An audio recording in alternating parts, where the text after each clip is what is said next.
क्रोध जहर है और क्षमा अमृत है। क्रोध जहर है और क्षमा अमृत है। अमृत कैसे है? जिसने क्षमा को धारण किया, और क्षमा नहीं, उत्तम क्षमा को, वो भगवान बन गए। क्या बन गए? भगवान बन गए। और जो भगवान बन गए वो किससे बने? उत्तम क्षमा से बने हैं। क्षमा का क्या मतलब है? क्रोध नहीं करना यानी क्षमा। इस समय आपकी कौन सी मुद्रा है? क्रोध की मुद्रा है या क्षमा की मुद्रा है? क्षमा की मुद्रा है। अभी तो मुद्रा क्षमा की है। जरा सा पड़ोसी गलती कर दे, फिर कौन सी मुद्रा हो जाएगी? हैं? तो जो परिस्थितियां सामने क्रोध की उत्पन्न होती हैं, उन परिस्थितियों में क्रोध नहीं करना, वो भी क्षमा है। सामने वाले ने गलती करी और हमने क्रोध नहीं किया, वो भी क्षमा है। हम क्रोध नहीं कर रहे, हम शांति से घर में रहते हैं, ये भी क्षमा है। क्षमा के एक नहीं कई रूप हैं। जब परिस्थितियां सामने आए तब क्रोध नहीं किया है, तो वो परिस्थितियां आपके लिए परीक्षा हैं। क्या है? परीक्षा है। अब उस घड़ी में आपने पेपर कैसा दिया? क्रोध किया तो क्षमा में फेल हो गए, क्रोध नहीं किया तो क्षमा में पास हो गए।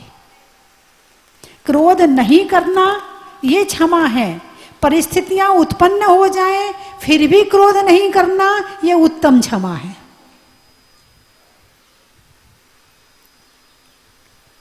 समझ में आया कि नहीं? आप शांति से घर में रहते हैं, आपकी क्षमा चल रही है, लेकिन सामने वाला गलती कर रहा है फिर भी क्रोध नहीं करना, इसका नाम क्षमा से बड़ी वाली क्षमा है। वो कहते हैं ना, वो पूजा में आता है, गाली है, गाली सुन मन क्रोध न आना, बन ओ गुण को अवगुण कहे अयानो। गाली सुन मन क्रोध न आनो। गाली दे रहा है और हम मुस्कुरा रहे हैं। गाली सुन मन क्रोध न आनो, गुण को अवगुण कहो अयानो। गुण है तुम्हारे अंदर, तुम बहुत अच्छे हो, तुम गुणवान हो, लेकिन सामने वाला तुम्हें अवगुणी कह रहा है, तुम्हारे गुण को अवगुण बता रहा है, फिर भी शांत रहना, ये उत्तम क्षमा है। क्या है? तुम्हारे अंदर गुण है, तुमने अच्छे काम किए हैं, और सामने वाला कह रहा है ये तो कभी कुछ नहीं करता, किसी के काम नहीं आता है, इसके अंदर तो जरा सा ये नहीं है, जरा सा वो नहीं है, आपकी बुराई कर रहा है, गुण को अवगुण कह रहा है, उसके बाद भी शांत रहना। गुण को अवगुण कहो अयानो, कहिए अयानो वस्तु छीने, मार बांध बहुविध करे। मार भी रहा है, पीट भी रहा है, बुराई भी कर रहा है, निंदा भी कर रहा है, वस्तु छीने, मार बांध बहुविध करे, है ना, और वस्तु छीने। और इसके आगे की लाइन क्या है? घर ते निकाले। सीता को घर से निकाल दिया था। किसने निकाल दिया था? राम ने निकाल दिया था। और घर से ही नहीं निकाला था कि चल घर से निकल जा। कहाँ भेजा था? शिखर जी के नाम से भेजा था, और जंगल में छोड़ा था। जंगल में, किसी आश्रम में नहीं छोड़ा था, किसी के परिवार के सुपुर्द नहीं किया था। कहाँ छोड़ा था? जंगल में छोड़ा था। तो सीता ने क्या किया था? राम से बदला लिया था? अरे बोलिए ना, राम से बदला लिया था क्या? नहीं लिया। क्या किया था? समाचार भेजे थे। क्या समाचार भेजे थे राम को? स्वामी से कहना, विनय से। ये नहीं कहना कह देना राम से, नहीं, स्वामी से कहना, लोक अपवाद की वजह से तुमने सीता को तो छोड़ दिया है, मगर धर्म मत छोड़ देना। इसका नाम है क्षमा। कि जंगल में भी निकाल दिए, घर ते निकारे, तन बिदारे, तन बिदारे, बैर जो ना तहां धरे। इसके बाद भी बैर नहीं है। पारसनाथ भगवान के ऊपर कमठ ने क्या बरसाए थे? ओले शोले पत्थर पानी बरसा कर की थी मनमानी। तो पारसनाथ भगवान के पास में शक्ति नहीं थी क्या कि वो अपना उपसर्ग दूर कर लेते? अरे बोलिए ना, वो तो नजर भी उठाते ना तो कमठ भागता नजर आता। एक क्रोध की नजर देख लेते तो वो कमठ वहीं ढेर हो जाता। इतनी शक्ति थी। बोलने की और हाथ उठाने की तो बात दूर की है, नजर ही उठा देते तो काम हो जाता। लेकिन पारसनाथ भगवान ने क्या किया था?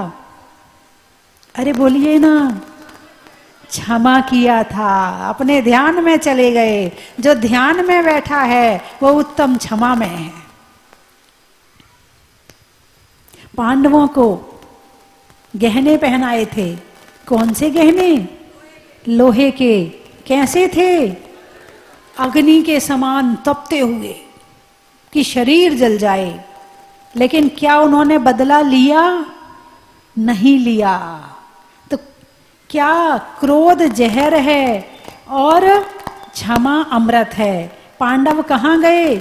3 पांडव मोक्ष में गए, 2 को विकल्प आ गया था, इसलिए 2 सर्वार्थ सिद्धि गए। पारसनाथ भगवान कहाँ गए? मोक्ष में गए। सीता को आज याद क्रोध की वजह से करते हैं या क्षमा की वजह से करते हैं? राम को दशरथ ने 14 वर्ष का वनवास दिया था कि नहीं दिया था? तो राम ने पिताजी से बैर बांधा था या हाथ जोड़कर विनय पूर्वक उनकी वचन की रक्षा के लिए निकल गए थे? आज की सीता और आज का राम होता तो क्या करता? पिताजी तुमने दिया है वचन, तुम जाओ जंगल, मैं नहीं घर छोड़ने वाला, तुम निकलो यहां से। और आज की सीता होती तो क्या कहती? मैंने तुम्हें जेल ना भेज दिया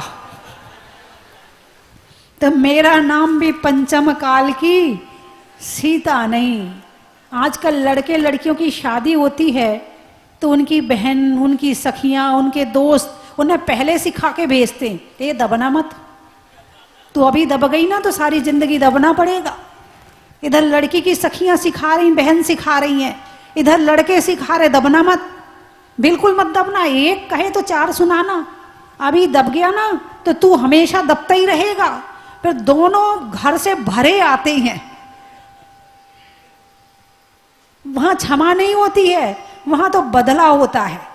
पति पत्नी से बदला ले रहा है और पत्नी पति से बदला ले रही है, और दोनों जब बदले की भावना से भरे होते हैं तो तलाक हो जाता है। और जहां क्षमा की भावना होगी, पत्नी से गलती हो गई, पति ने क्षमा कर दिया, पति से गलती हो गई, पत्नी ने क्षमा कर दिया, वहां पर जिंदगी भर साथ रहा जाता है। और जहां बदले की भावना होती है, दबाने की भावना होती है, वो तुरंत टूट जाते हैं। बोलिए हाँ या ना? तो ये क्षमा केवल मुनियों के लिए है या जो घर में रहते उनको, उन्हें भी पालन करना चाहिए? अरे बोलिए ना। अच्छा चलो, पति ने पत्नी को क्षमा कर दिया, पत्नी ने पति को कर दिया, और पड़ोसी को, समाज वालों को कौन क्षमा करेगा? अभी कल एक बहुत अच्छी बात सुनी कि जो किसी अजैन को जैन ने क्षमा वाणी का मैसेज भेजा। अब वो समझता नहीं था कि क्षमा वाणी क्या होती है, तो वो हंसने लगा। कोई गलती वलती तो हुई नहीं, दोस्त है, नाराजी हुई नहीं, उसके बाद भी ये मेरे से क्षमा मांग रहा। उसने मैसेज भेज दिया, चल माफ किया। फिर उस अजैन मित्र ने जैन से पूछा, बोले भाई तूने मुझे क्षमा वाणी का मैसेज क्यों भेजा? ये क्षमा क्या होती है? कि तेरे से कोई लड़ाई वड़ाई हो गई क्या? मेरी नाराजी वराजी हो गई क्या? कुछ गलती हो गई क्या जो तू ये मैसेज भेज रहा है? बोले नहीं, हमारे यहाँ क्षमावाणी पर्व मनाया जाता है। जानकर तो छोड़ो, अनजाने में भी कोई गलती हो जाए तो हम उसकी भी क्षमा मांगते हैं। और फिर तो यहाँ जानबूझकर गलतियां हो रही हैं, उसके बाद भी क्षमा नहीं मांग रहे हो, तो क्या तुम भगवान महावीर के भक्त हो? उसे इतना अच्छा लगा, इतना अच्छा लगा, बोले ऐसी क्षमा वाणी हिंदुओं में भी हो जाए, पूरे देश में हो जाए, हर समाज में हो जाए, पूरे विश्व में हो जाए, तो लड़ाई होए ना, जेल की जरूरत पड़े ना, इन पुलिस वालों की जरूरत पड़े ना, प्रशासन की जरूरत पड़े ना, अणुबम की जरूरत पड़े ही ना, यदि ऐसी क्षमा हमारे यहां भी आ जाए तो क्षमा अमृत है। जिसने करी क्षमा वो सबके दिल में जमा। अब क्रोध जहर है, क्या है? अरे बोलिए ना, क्रोध क्या है? जहर है। तो क्या तुम जहर पीते हो? हाँ हाँ बिल्कुल जहर पीते। अब जहर के दो रूप हैं। एक जहर का रूप है जहर, जैसे किसी को कोई सांप काट ले तो क्या होगा? बोलिए ना, मर जाएगा, ठीक है। अब किसी को कैंसर की बीमारी हो गई और उसको कीमो देना है, तो कीमो भी सांप का ही जहर है। कीमो क्या है? सांप का जहर है। अब वो कैंसर की बीमारी है, यानी मृत्यु की बीमारी है, और कीमो यानी जहर दिया जा रहा है। तो अब क्या होगा? जहर क्या काम करेगा? मराने का या जिलाने का? बोलिए ना, है ना। तो क्रोध जब व्यवहार में रहते हैं तो क्रोध के दो रूप हैं। क्षमा तो धारण करनी है, अब क्रोध कहाँ करना है इस बात का ज्ञान होना भी जरूरी है। हर जगह क्रोध नहीं करना, क्योंकि क्रोध के बिना अनुशासन नहीं होता है, क्रोध के बिना व्यवस्था नहीं बनती है। इसीलिए क्रोध करना जरूरी है। देखो मैं कह रही जरूरी है, अब आप कहोगे माता जी अभी तो आप कह रही थी क्षमा करना चाहिए, अब अभी आप कह रही हो क्रोध करना चाहिए। हमारी समझ में नहीं आ रही आप क्या कहना चाहती हो। समझो, क्रोध के दो रूप हैं, एक दवाई का रूप और एक जहर का रूप। अब तुम्हारा छोटा बच्चा है, गलती कर रहा है, चोरी करके लाया है, तुम कह बेटा क्षमा किया, तुझे क्षमा किया। अब क्या होगा? एक दिन वो बच्चा तुम्हारा बड़ा चोर बन जाएगा। क्या बन जाएगा? बड़ा चोर। अब यहां पर आपको गुस्सा करना जरूरी है, डांटना जरूरी है। यदि आप अपने बच्चे को नहीं डांटते हो तो उसके अंदर चोरी के संस्कार आ जाएंगे। तो संस्कार देना हो, अनुशासन बनाना हो, व्यवस्था बनाना हो। एक संत थे और एक गांव में एक सांप रहता था, एक रास्ते पर रहता था, तो जो वहां से निकलता वो उसे काट लेता था। एक संत वहां आए तो लोगों ने संत से जाकर प्रार्थना की कि उस सांप को मना करो, वो आपकी बात मानेगा, ये सबको काट लेता है। तो संत गए सांप के पास, बोले भैया क्यों परेशान करता है लोगों को, मत काटा कर। वो सांप ने संत की बात मान ली और काटना छोड़ दिया। अब काटना छोड़ दिया तो अब कोई उसे कंकड़ मारे, कोई पत्थर मारे, कोई पूंछ खींचे, कोई कुछ करे। अब संत लौट कर आए कुछ दिन के बाद, अब वो घायल सर्प, बोले भाई तुझे क्या हो गया, ये दशा तेरी किसने करी? बोले तुमने करवाई। बोले मैंने कैसे करवाई, मैं तो यहां था ही नहीं। बोले तुमने कहा था काटना मत। क्या कहा था? काटना मत। मैंने जिस दिन से काटना छोड़ा है ये सारे मुझे परेशान कर रहे हैं। अरे बोले मैंने काटने को मना किया था, फुंकारने को मना नहीं किया था। बात समझ में आई कि नहीं आई?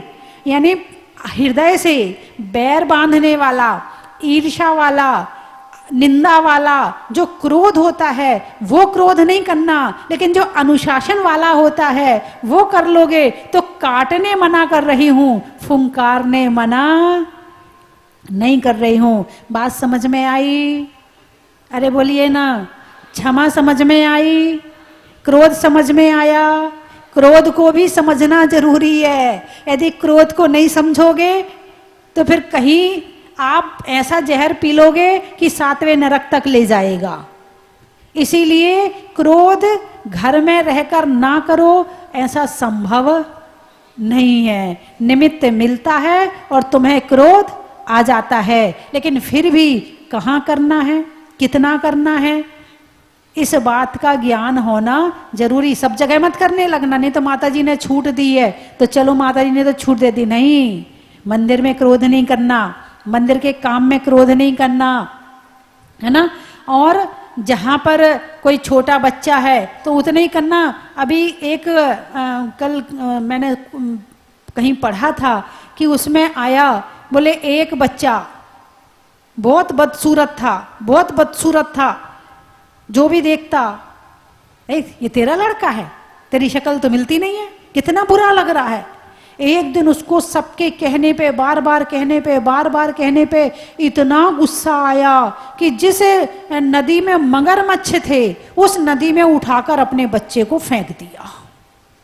ये सच्ची घटना बता रही है आपको। ऐसा क्रोध मत करना कि परिवार का नाश हो जाए और तुम्हें नरक में जाना पड़े। तो बंधुओं, आज उत्तम क्षमा का दिन है। 10 दिन होते हैं किसके लिए? अरे बोलिए ना, तपस्या के लिए।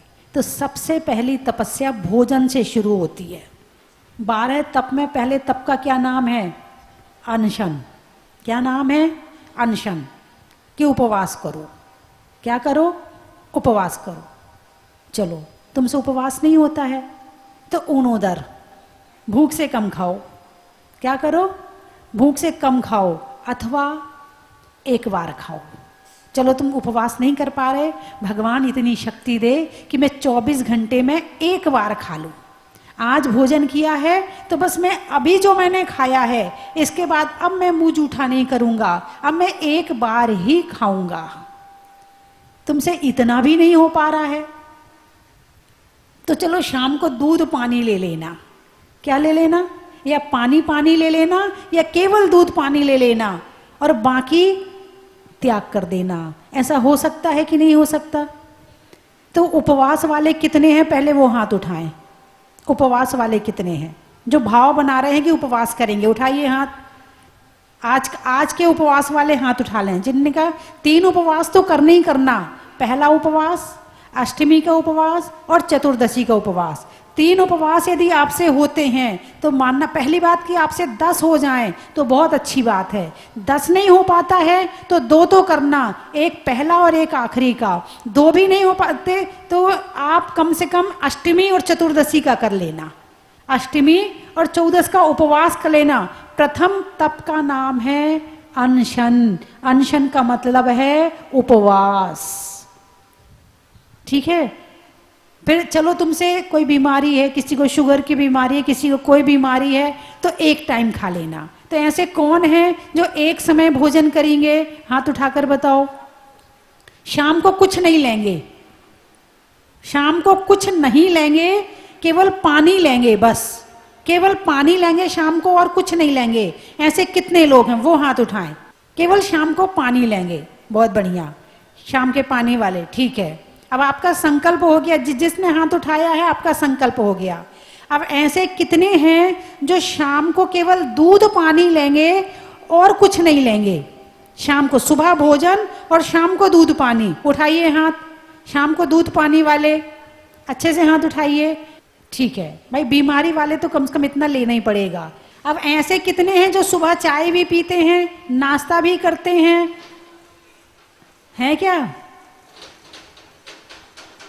भाई? कोशिश करना कि प्रभु आपकी पूजा के पहले कुछ ना लें। ये समझना बहुत बीमार ही होगा, बहुत लाचार ही होगा, बहुत ही ज्यादा अपने आप को जो महसूस करेगा कि मैं कर ही नहीं सकता हूं, तो वो ही लेना। बाकी लोग पूजा के पहले जहां तक बने तो पानी भी मत लेना। कम से कम इतनी तपस्या तो 10 दिन कर ही लेना। ठीक है? अरे बोलिए ना, हाँ या ना। मेरी बात अच्छी नहीं लग रही क्या आपको? अच्छी लग रही है तो 10 दिन किसके होते हैं? और जिनको खाने की याद आ रही नहीं, मुझे तो खाना ही है, तो जिनका 20वां उपवास है आज, उनको आके जय जिनेंद्र कर लेना। खाने से ज्यादा शक्ति तप में है। यहाँ त्याग की भावना बनाना, ये सोचना जितना त्याग तुम्हारा यहाँ हो जाएगा वो घर में होने वाला नहीं है। और इनकी दवाइयाँ छूट गई, ये प्रत्यक्ष उदाहरण है। मुझे बड़ा अच्छा लगा सुन के कि त्याग की शक्ति, धर्म की शक्ति आज भी है। आप करके देखो तो सही। कम से कम अभी भोजन में कंट्रोल रखना, और एक दिन में 5 हरी से ज्यादा नहीं खाना। खा भी रहे हो तो उसमें सीमा बना लो। 5 हरी, 1 सब्जी हो गई, 1 नींबू मिर्ची हो गए, 3 हो गई, और 2 फल हो गए। इतने से काम चल सकता है क्या? अरे बोलिए ना। कुछ लोग तो पूरी हरी का त्याग कर देते हैं, लेकिन जो खा रहे हैं वो 5 का नियम ले लें कि 5 से ज्यादा 10 दिन तक नहीं खाएंगे। उठाइए हाथ, 5 उंगली दिखा दें अपनी अपनी कि 5 हरी से ज्यादा नहीं खाएंगे 10 दिन तक। और यहाँ ऐसे भी हैं जो पूरी हरी का त्याग करते हैं, ऐसे भी हैं जो अन्न का त्याग कर रहे हैं। बहुत सारे, बहुत तरह के मिलेंगे, अभी आप देखते जाना, है ना। अच्छा, दूसरी बात, अब हो गई है देर, लग रही है भूख। अब एक साथ जब भोजनशाला में पहुंचोगे, जब 700 लोग भोजनशाला में पहुंचेंगे, तो हो सकता वहां पूरी व्यवस्था बैठने की एक साथ की ना हो, 2 शिफ्ट में होना पड़े। फिर क्या आएगा? अरे बोलिए ना, आएगा क्या? गुस्सा नहीं करना है। जो चलो तुम पहले खा लो, हम तुम्हें परोस देते हैं। वैसे तो आज यहाँ पर तालेड़ा से टीम आई है और हमारे शाहपुरा की टीम आई है। आसपास के रोज अलग अलग लोग आपकी सेवा करने आएंगे। 15 दिन से आपकी व्यवस्थाओं की तैयारियां चल रही थी। आप गुस्सा मत करना, आपके लिए लोग कितना काम कर रहे हैं। आपके घर वाले भी इतना नहीं करते जितना ये लोग कर रहे हैं आपके लिए। इसलिए गुस्सा मत करना, शांति रखना। और 10 दिन के लिए वाहन का त्याग कर सकते हो कि नहीं कर सकते, कि वाहन में नहीं बैठेंगे। 1 दिन की छूट रखना, आपको मंदिर के दर्शन करवाने के लिए ले जाएंगे बस। बाकी वाहन का त्याग हो सकता है कि नहीं। बूढ़ों को छोड़ के जिनके पाँव में दम है वो 10 दिन तक वाहन में नहीं बैठेगा। ठीक है? अरे बोलिए ना, हाँ या ना। यदि पाँव चलते हैं तो थोड़ा चलना फिरना भी हो जाएगा, है ना। 10 दिन तक बिल्कुल आलस नहीं करना चलने फिरने में। ठीक है? गाड़ी में पेट्रोल तो डाल ही रहे हो ना, चला लेना गाड़ी, है ना। अच्छा, प्रतिमाधारी कितने हैं यहाँ पर? प्रतिमाधारी, चलो आप ठीक है। शाम के प्रतिक्रमण में टाइम से आना। जिनकी प्रतिमा है वही जाएगा इस भोजनशाला में। हाँ, प्रतिमा वाले, है ना। शोध का भोजन जो बना है, चौके वाला भोजन।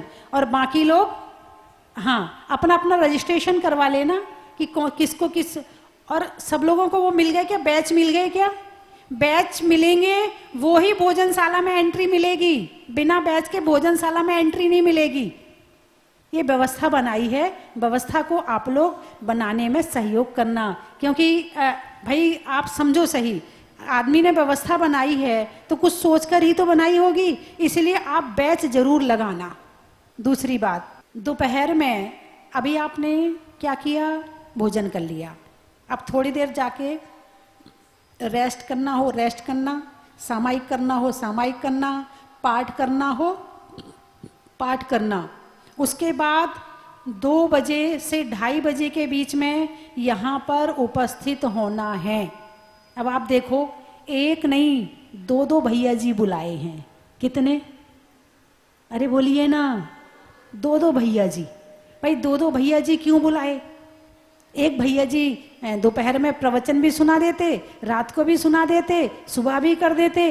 अब एक भैया जी थक जाते हैं, तो एक भैया जी और बुलाए कि दोपहर में जो क्लास लगेगी वो भैया जी के द्वारा, दोनों भैया जी लेंगे, एक अनिल भैया जी और एक विनोद भैया जी। और विनोद भैया जी को आप जानते नहीं हैं, आचार्य विद्यासागर जी के शिष्य हैं। और आचार्य श्री से अकेले में घंटों चर्चा करते थे। आप इतने विद्वान हैं कि आचार्य श्री से अकेले में घंटों चर्चा करते थे। जब आचार्य श्री इनकी बात सुनते थे तो आप इनको सुनना कि आखिर इनके अंदर है क्या, जो आचार्य श्री इनको सुनते थे। इसलिए इनके प्रवचन मत छोड़ना बिल्कुल। एक एक बात जो कहेंगे आपको ऐसी सुनाएंगे जो आपके दिल में उतर जाएगी। तो दोपहर में ठीक 2:30 बजे से भैया जी का प्रवचन होगा और रात को 10 धर्म पर हाँ क्लास होगी। और क्लास में भी क्या ज्ञान ही प्राप्त होगा। प्रवचन का मतलब वही क्लास, तत्वार्थ सूत्र, अपने अपनी जिनवाणी आदि यहाँ पर या मोबाइल में निकाल के बैठ जाना, पहला अध्याय। तो इस तरह से आप यहाँ पर कोई भी, मैं सबके कमरे में 2 बजे के बाद 2:30 बजे के बाद यहाँ से टीम भेजूंगी कि कोई कमरे में मिल ना जाए। बात समझ में आई कि नहीं आई? कोई कमरे में सोता ना मिल जाए। सबको यहाँ से भेजूंगी मैं कि 2:30 बजे यहाँ उपस्थित होना है। इसलिए आप पहले ईमानदारी से खुद ही आ जाना, ताकि पीछे से फिर शिकायत ना आए मेरे पास में। ठीक है, आप यहाँ कुछ करने आए हो, सोने थोड़ी आए हो। सोने ही था तो घर बहुत था आपका। 10 दिन जाग लो तो कम से कम कुछ सीख लोगे, है ना। तो इस तरह से आप दोपहर की क्लास, एक क्लास हमारे अनिल भैया जी लेंगे, एक क्लास विनोद भैया जी लेंगे। एक मोटिवेशनल स्पीकर है जयपुर के, उनकी माँ यहाँ पर हर साल शिविर में आती हैं। वो उसने 24 घंटे लगातार बोला है। क्या? वर्ल्ड रिकॉर्ड बनाया है। कौन सा रिकॉर्ड? कितने घंटे बोला? 24 घंटे। 24 घंटे। और क्या बोला? ये घर की, कपड़ों की, खाने की ये चर्चाएं नहीं, ज्ञान की बातें 24 घंटे तक लगातार। ना खाया, ना पिया, ना सोया, ना बैठा, और 24 घंटे लगातार बोला था। और तैयारी पहले से हुई थी, सुनने वाले उसमें आते रहे और जाते रहे। 24 घंटे सुनने वाले भी बहुत थे वहां पर। ऐसा मोटिवेशनल स्पीकर आज रात को आपको भी सुनाने आएगा। वो कौन है एक बार आप देखना और उसकी सुनना। पहले भैया जी का प्रवचन होगा, उसके बाद फिर सौरभ से बुलवाया जाएगा। अरे बोलिए ना, आप ताली तो बजाइए। आपके लिए कितनी व्यवस्था करी जा रही है, लाभ पूरा उठा लेना। और अच्छा, आपने 24 घंटे सुना था, वो 24 घंटे बोले थे और आप 24 घंटे सुने थे। इनका सुनने का रिकॉर्ड बना है और उनका बोलने का रिकॉर्ड बना है। बहुत बढ़िया। ऐसे ऐसे लोग हमारे बीच में हैं। लोगों को आधा घंटा का प्रवचन भारी लगता है, इनने 24 घंटे सुना है। बहुत बड़ी बात है ना। और एक हमारे बीच में वो भी आ रही हैं जो भोजन कैसे करना चाहिए, डाइटिशियन है, और वो जो बताएगी तो भोजन कैसे करना चाहिए, उससे तुम्हारी बीमारियां कैसे ठीक होंगी, उससे आप पर्सनल अकेले में मिल सकते हैं। हाँ, वो यहाँ सामूहिक में नहीं रहेगी, उसको पर्सनल जिसको ज़्यादा बीमारियां हो, ज़्यादा दिक्कत हो, वो उनसे बात करके अपने भोजन को सेट कर सकता है। वो भी यहाँ पे बुलाई गई है। और भी यहाँ पर डॉक्टर भी हैं, हमारे ज्ञान जी जो हैं वो तो है ही हैं। किसी को स्वास्थ्य संबंधी कोई भी परेशानी हो, हाँ देखो, आप देख लीजिए एक बार, इनकी तरफ पहचान लें इनको। और भानु जी इनके बाजू में खड़े हो जाए, नहीं तो लोग भानु जी के पास पहुंच जाएंगे। दोनों की शक्ल बहुत मिलती है। भानु, हाँ, नहीं तो लोग भानु जी के पास पहुंच जाते हैं कई बार। अच्छा, ये भाई भाई हैं क्या? बहुत लोग होते हैं। तो आप इनको किसी तरह की स्वास्थ्य की आपको दिक्कत है तो आप इनसे चर्चा कर लें। और 10 दिन आप बिल्कुल अपने मन को प्रसन्न करके रहें, अपने मन को सुखी करके रहें। ज़्यादा धर्म के अलावा कोई और चर्चा ना करें, हैं। और एक रात में पानी कौन कौन पीता है? इन 10 दिनों में कोई पीता है क्या रात को पानी? 10 दिनों में? अरे 10 दिन का तो छोड़ो, 10 दिन तो त्याग करो। 20 दिन वाले को देख लो तो 10 दिन का त्याग हो जाएगा। दिन में खा लो, दिन में पी लो, रात को तो छोड़ो। कौन कौन है जो रात का पानी त्याग करेगा? वो हाथ उठाए, बाकी अपने आप पता चल जाएंगे। 10 दिन के लिए, केवल 10 दिन के लिए रात का पानी त्याग करना है। शाम तक पी लेना और रात का पानी त्याग करना। वैसे तो बंधा पानी पी लेना, 5 बार से ज़्यादा नहीं पिएंगे, 6 बार से ज़्यादा नहीं पिएंगे, है ना। और कमरों में कम पानी नहीं पीना, जिसको पानी पीना है वो भोजनशाला में आएगा। कमरे में पानी का त्याग कर दो कि कमरे में पानी नहीं पिएंगे। और विशेष कोई बीमार हो भाई, उसके लिए मैं नहीं कह रही हूँ, विशेष कोई ज़्यादा बीमार सीमार हो उसके लिए मैं नहीं कहूँगी, लेकिन जो जरा सा भी ठीक है तो वो कम से कम रात का पानी का त्याग अवश्य करे। मेरे कहने से करके देखे, तबीयत खराब होगी तब देख लेंगे। ताली बजाना अच्छे से बजा लो। और जो लोग सेवा देना चाहते हो कि भाई हम 10 दिन शिविर में भी बैठे हैं, सेवा भी देना चाहते हैं, तो ऐसे लोग किससे संपर्क करें? कार्यालय में संपर्क कर लें कि हम सेवा देना चाहते हैं, यदि हमारे लायक कोई सेवा हो तो वो बता दें। ठीक है, तो अब समाप्त करते हैं, समय बहुत हो गया है। और जो मैंने बताया है क्लास का टाइम, और ज़्यादा से ज़्यादा मौन रहें। अच्छा मुझे ये बताओ कि भोजन बोलकर करना चाहिए कि मौन से करना चाहिए? मौन से करना चाहिए। क्यों क्यों करना चाहिए? कारण बताओ, मौन से भोजन क्यों करना चाहिए? मौन से भोजन इसलिए करना चाहिए, जो जिनवाणी में लिखा है वो मैं आपको बता देती हूँ कि जो हम शब्द बोलते हैं, जो अक्षर बोलते हैं, जो स्वर बोलते हैं, उनसे ही जिनवाणी के शब्द बने हैं। क्या बने हैं? वो द्वादशांग जिनवाणी किससे लिखी गई है? इन्हीं वर्णमाला से लिखी गई है। तो जब यदि हम भोजन करते हुए बोलते हैं तो इससे जिनवाणी की अभिनय होती है। इसीलिए मौन से भोजन कम से कम 10 दिन तो कर ही लेना। बोलिए हाँ या ना? तो हाथ उठाओ, 10 दिन मौन से भोजन। चलिए, अच्छा यदि आपको कुछ चाहिए और मान लो थाली में नहीं है तो क्या करोगे? ताली बजा देना, तो वो समझ जाएंगे कि आपको कुछ चाहिए है। अब आप कहोगे हाथ जूठा है, ताली कैसे बजाएं? दोनों हाथ जूठे हो जाएंगे। यदि थाली में चम्मच हो तो चम्मच बजा देना, गिलास पकड़ के चम्मच बजा देना कि मुझे कुछ चाहिए है, लेकिन बोलना मत, कड़क रहना नियम में। इन 10 दिन तो बिल्कुल ऐसे रखना कि मौन से ही खाएंगे, चाहे कुछ हो जाए, चाहे भूखा उठना पड़े, लेकिन खाएंगे तो।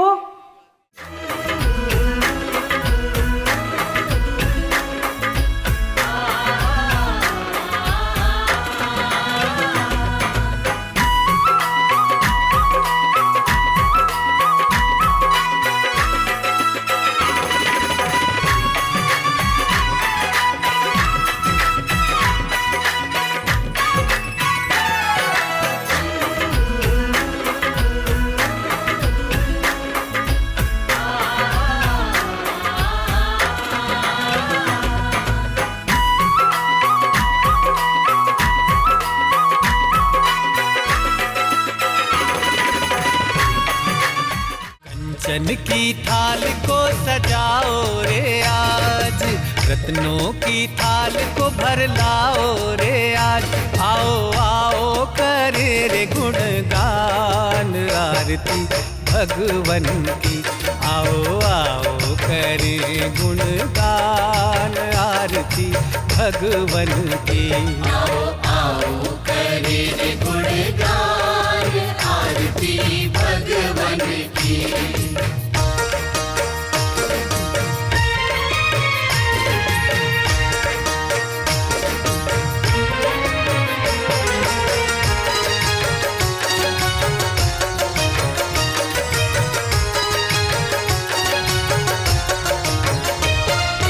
पिता सुमित्र के राज दुलारे, माँ पद्मा जी के नैनों के तारे। पिता सुमित्र के राज दुलारे, माँ पद्मा जी के नैनों के तारे। राजगृही में जन्म लियो आप, राजगृही में जन्म लियो आप। आओ आओ मनाए खुशी आज आरती भगवन की। आओ आओ करे रे गुणगान आरती भगवन की। आओ आओ करे रे गुणगान आरती